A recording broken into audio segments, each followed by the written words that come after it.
આજે 15મી ઓગસ્ટના શુભ અવસર પર આપણા દેશ ભારત વિશે થોડું કહેવા માંગુ છું. મારી આશા છે કે તમે સહુ મને શાંતિથી સાંભળશો. ભારત એટલે પરંપરાનું પહેરણ, સંસ્કૃત અને સંસ્કૃતિની જન્મભૂમિકા. ભારત એટલે સૌને સાથે રાખીને વિકસતી સનાતની વેર, વિવિધ ભાષાઓની રંગોળી, જુદી જુદી જીવનશૈલીને એક મોતીમાં પરોતી અલભ્ય માળા, પરમ સમય પર પહોંચવાનો પવિત્ર પ્રયત્ન. ભારત એટલે કાશ્મીરથી કન્યાકુમારીનો નકશો, બસ આટલું જ નહીં, પરંતુ કાશ્મીરના દુઃખદ સમાચાર વાંચી કન્યાકુમારીના લોકો હૃદયમાં આંચકો અનુભવે એ સંવેદનાનું સાતત્ય એટલે ભારત. પંજાબની પાઘડી, સાઉથની લુંગી, ગુજરાતનું કેડિયું, બંગાળી સાડી એટલે જ ભારત ના, પરંતુ આવા પતરંગી પહેરવેશ પહેરીને આ વાઈફાઈ યુગમાં જેને ઓળખાવું ગમે છે તે ભારત.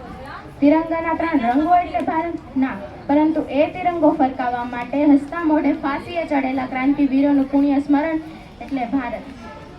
ક્યાંય ખડી હિન્દીનું સંબોધન, ક્યાંય તમિલ ભાષાની જીત, ક્યાંય આંધળી રીતે અંગ્રેજીનું અનુકરણ, તો ક્યાંય કોઈ પણ ભાષા ગુજરાતી રીતે બોલવાની આવડત. શું એ ભારત છે?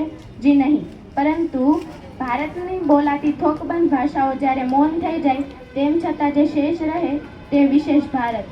ઈશ્વરને પામવાના અલગ અલગ સંપ્રદાયો એટલે ભારત નહીં, પરંતુ સ્વયં ઈશ્વરને જે ધરતી ઉપર મિત્રમંડળ કે સહકુટુંબ મિત્રમંડળ સહિત અવતાર લેવાનું મન થાય એ દેવભૂમિ ભારત.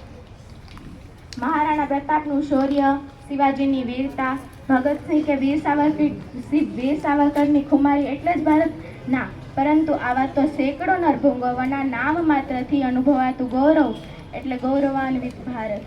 ગંગા, યમુના કે ગોદાવરીનું નદીનું સંગમ એટલે જ ભારત ના, પરંતુ સત્ય, પ્રેમ અને કરુણાની અખંડ ધોધમાર નદીઓ વહાવતો દેશ એટલે ભારત.